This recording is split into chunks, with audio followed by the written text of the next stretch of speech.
ఈ చేతి వేళ్ళు వాచిపోవడం, అలాగే కాళ్ళ దగ్గర జాయింట్స్ లో స్వెల్లింగ్ రావడం, బ్యాక్ పెయిన్, తరచుగా ఫీవర్ రావడం, యూరిన్ పాస్ చేస్తున్నప్పుడు నురగల్లాగా రావడము, లేదంటే యూరిన్ లో బ్లడ్ రావడము. Hello everyone, this is Priyanka from Nidhi's health line channel. So ఈ మధ్య తరచుగా చాలా మందికి ఈ చేతి వేళ్ళు వాచిపోవడం, అలాగే కాళ్ళ దగ్గర జాయింట్స్ లో స్వెల్లింగ్ రావడం, బ్యాక్ పెయిన్, తరచుగా ఫీవర్ రావడం, దాంతో పాటు వామిటింగ్స్, మోషన్స్ ఇటువంటివన్నీ కూడా ఎక్కువ అయిపోతూ ఉన్నాయి. సో అప్పుడు మనం ఏమనుకుంటామంటే టైఫాయిడ్, డెంగ్యూ, మలేరియా ఇటువంటివేవో విష జ్వరాలేమో అని చెప్పి మనం బ్లడ్ టెస్ట్ కి వెళ్తే అక్కడ రిజల్ట్ ఏమని వస్తుందంటే యూరిక్ యాసిడ్ ఇంక్రీజ్ అయిపోయింది అని. సో అసలు ఈ యూరిక్ యాసిడ్ అంటే ఏంటి, దీని నార్మల్ వాల్యూస్ ఏంటి, అసలు బాడీలో యూరిక్ యాసిడ్ ఎక్కువైపోతే మనం ఎటువంటి హెల్త్ ప్రాబ్లమ్స్ ఫేస్ చేయాలి, ఇటువంటివన్నీ కూడా మనం ఈరోజు ఈ వీడియోలో డిస్కస్ చేసుకోబోతున్నాము.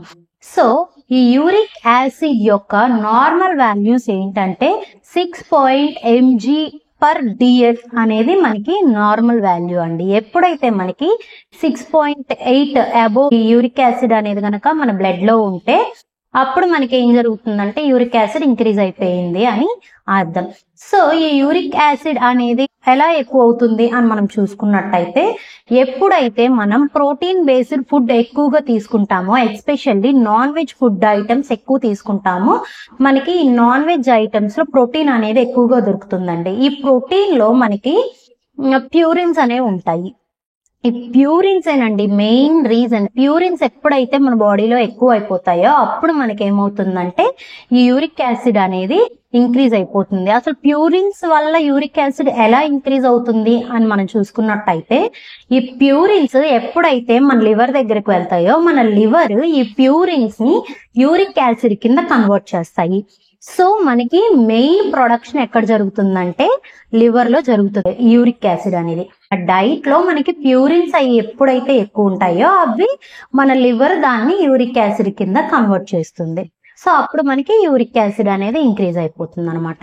సో ఈ యూరిక్ యాసిడ్ ఎక్కువ అయిపోవడం వలన మనకి ఏం జరుగుతుందంటే తరచుగా ఫీవర్ వస్తుంది, దాంతో పాటు చలేస్తుంది, ఈ యూరినరీ ట్రాక్ ఇన్ఫెక్షన్స్ అనేవి ఎక్కువైపోతాయి, దాంతో పాటు కిడ్నీ సంబంధిత వ్యాధులు అనేవి ఎక్కువైపోతాయండి. అంటే కిడ్నీలో యూరిక్ యాసిడ్ స్టోన్స్ కానీ, ఆ కిడ్నీ ఇన్ఫెక్షన్స్ కానీ ఇట్లాంటివి ఏమన్నా వచ్చే ఛాన్సెస్ ఎక్కువగా ఉన్నాయి. సో అసలు ఇంకా ఏమేమి కారణాలు ఉన్నాయి మన బాడీలో యూరిక్ యాసిడ్ ఇంక్రీజ్ అయిపోవడానికి అని మనం చూసుకున్నట్టయితే, ఇందాక మనం చెప్పుకున్నట్టు ఎక్సెస్ ప్రోటీన్ ఫుడ్ మనం ఎక్కువ తీసుకోవడం, లేదా ఎండోజీనస్ గా ఆల్రెడీ మనకి యూరిక్ యాసిడ్ ప్రొడక్షన్ అనేది ఎక్కువైపోవడం. ఇవి రెండు కాదనుకుంటే మన కిడ్నీస్ మనకి ప్రాపర్ గా యూరిక్ యాసిడ్ అనేది ఫిల్టర్ చేసి యూరిన్ నుంచి పాస్ అవుట్ చేయలేకపోవడం.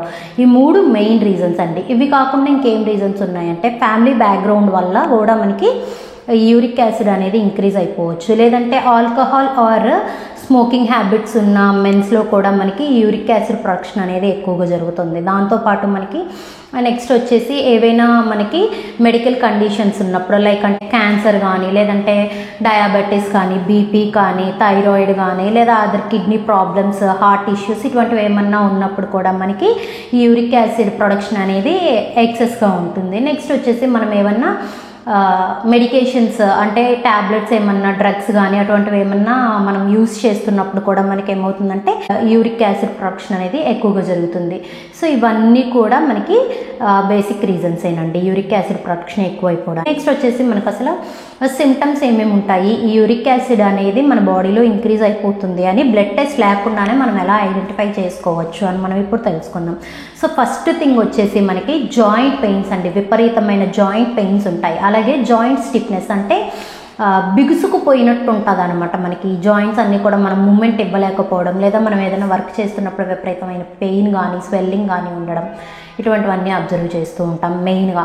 దాంతోపాటు నెక్స్ట్ మనకి ఇంకా ఏమేమి ఉన్నాయి అంటే ఫీవర్ వచ్చేస్తూ ఉంటుంది, హెడేక్, బ్యాక్ పెయిన్, వామిటింగ్స్, కొంతమందిలో కాన్స్టిపేషన్ అవ్వచ్చు, లేదా కొంతమందిలో మోషన్స్ ఎక్కువ అయిపోతూ ఉంటాయి. నెక్స్ట్ వచ్చేసి యూరిన్ రిలేటెడ్ ప్రాబ్లమ్స్ ఎక్కువగా ఉంటాయండి. లైక్ అంటే ఏంటంటే కిడ్నీ స్టోన్స్ కానీ, కిడ్నీ ఇన్ఫెక్షన్స్ కానీ రావడానికి కూడా ఎక్కువ ఛాన్స్ ఉంటుంది యూరిక్ యాసిడ్ అనేది ఎలివేట్ అయిపోయినప్పుడు. ఇంకా ఇంకేం ప్రాబ్లమ్స్ ఉన్నాయని మనం చూసుకున్నట్టయితే యూరిన్ ఎక్సెస్గా పాస్ చేస్తారు కొంతమంది, లేదంటే యూరిన్ పాస్ చేయడం చాలా తగ్గిపోతుంది ఇంకొంతమందిలో.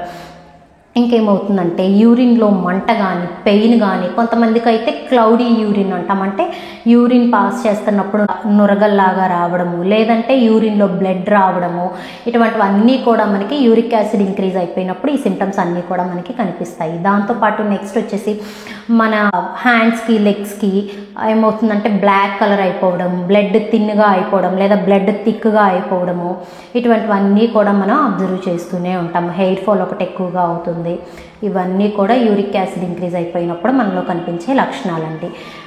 నెక్స్ట్ వచ్చేసి ఇప్పుడు ఈ యూరిక్ యాసిడ్ అనేది మనం ఇంట్లోనే ఉండి హోమ్ రెమెడీస్ ద్వారా మనం క్యూర్ చేసుకోవచ్చా అంటే, ఎప్పుడైతే యూరిక్ యాసిడ్ 7.5 mg/dl దాకా ఉందో అప్పటిదాకా మనం ఏంటంటే ఈవెన్ 7 కాదు 8 mg/dl ఉన్నప్పుడు కూడా మనం ఇంట్లో ఉండి క్యూర్ చేసుకోవచ్చు చిన్నపాటి మెడికేషన్స్తో పాటుగా.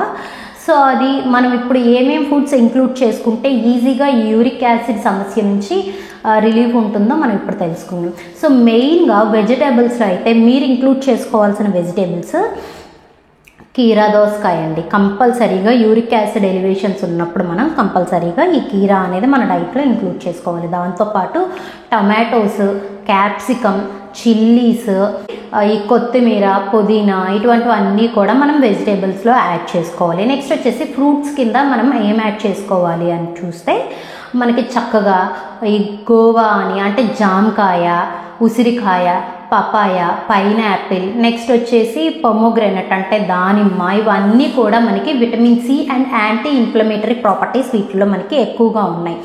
మనకి యూరిక్ యాసిడ్ త్వరగా తగ్గిపోవాలి అంటే ఒక్కటే మనం గుర్తుంచుకోవాల్సింది, anti inflammatory and vitamin C rich foods మనం ఎక్కువగా తీసుకోవాలి. సో నెక్స్ట్ వచ్చేసి ఇంకా మనకి ఏమున్నాయి ఇవి రెండు కలిపి అని అంటే చక్కగా టర్మరిక్ అండి, అంటే పసుపు, దాంతోపాటు గ్రీన్ టీ యాడ్ చేసుకోండి. నెక్స్ట్ వచ్చేసి మనము డ్రై ఫ్రూట్స్ చూసుకున్నట్టయితే డ్రైడ్ చెర్రీస్, ఆల్మండ్స్, పిస్తా, walnut, chia seeds, flake seeds, మనకి పుచ్చపప్పు, గుమ్మడి గింజలు, సన్ఫ్లవర్ సీడ్స్, ఇవన్నీ కూడా మనకి యూరిక్ యాసిడ్ లెవెల్స్ అనేవి తక్కువ చేయడానికి చాలా చక్కగా ఉపయోగపడతాయి. అండ్ నెక్స్ట్ వచ్చేసరికి మనం 7 లీటర్స్ ఆఫ్ వాటర్ అనేది మస్ట్ అండ్ షుడ్ అండి. 7 లీటర్స్ ఆఫ్ వాటర్ కంపల్సరీగా ఈ యూరిక్ యాసిడ్ లెవెల్స్ అనేది ఇంక్రీజ్ అయిపోయిన వాళ్ళు మనం తీసుకుంటే గనక యూరిన్ నుంచి మనకి ఎక్సెస్ యూరిక్ యాసిడ్ అంతా కూడా మనకి ఎలిమినేట్ అయిపోతుంది. సో ఇప్పుడు దాకా చూసాం కదా ఏ ఫుడ్స్ అనేవి మనం ఇంక్లూడ్ చేసుకోవాలో. ఇప్పుడు ఎటువంటి ఫుడ్ ఐటమ్స్ మనము అవాయిడ్ చేయాలి అనేది తెలుసుకుందాం.